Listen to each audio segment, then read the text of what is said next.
ஜனநாயகத்தினுடைய 4வது தூணாக இருக்கிற நிருபர்கள் இங்கே இருக்கிறார்கள். அவர்களுக்கு இருக்கை கூட போடவில்லை. இதை திராவிட முன்னேற்ற கழகத்தின் சார்பில் நான் வன்மையாக கண்டிக்கிறேன். அவர்கள் இன்றைக்கு தரையிலே அமர்ந்திருக்கிறார்கள். இப்படிப்பட்ட விளக்கங்களுக்கு மேயர் அவர்கள் அந்தத்தை நடத்துறவங்க மேல் சொல்லுங்க. காட்சியெல்லாம் மாறும், ஆனா ரிப்போர்ட் ஒரே மாதிரி தான் இருப்பாங்க. அவங்களுக்கு கூட இந்த நிலைமை அரசியல் மற்ற கருத்து வேறுபாடுலாம் இருக்கும்.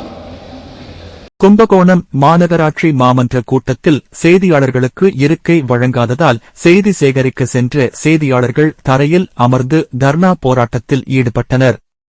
செய்தியாளர்களுக்கு ஆதரவாக திமுக மற்றும் அதிமுக மாமன்ற உறுப்பினர்களும் எழுந்து நின்று இருக்கையில் அமர மாட்டோம் என கூறியதால் பரபரப்பு ஏற்பட்டது.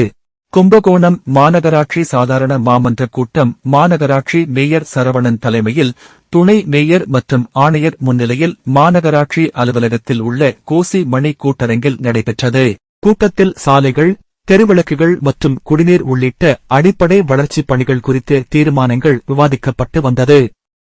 இந்த நிலையில் மாநகராட்சி கூட்டத்திற்கு செய்தி சேகரிக்க சென்ற பத்திரிகையாளர்களுக்கு இருக்கைகள் வழங்கப்படவில்லை.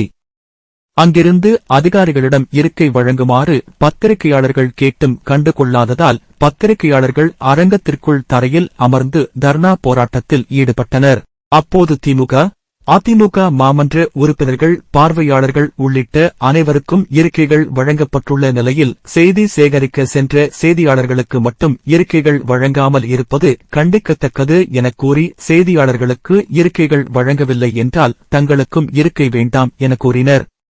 அதன் பின்னர் செய்தியாளர்களுக்கு அங்கிருந்த பணியாளர்கள் இருக்கைகளை கொண்டு வந்தனர். இதனால் கும்பகோணம் மாநகராட்சி மன்ற கூட்டத்தில் பரபரப்பு ஏற்பட்டது.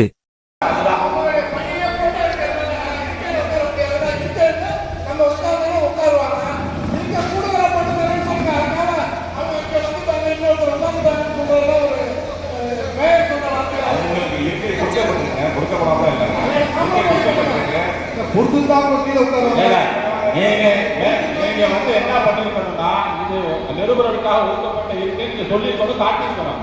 அவங்க விரும்புறாங்க.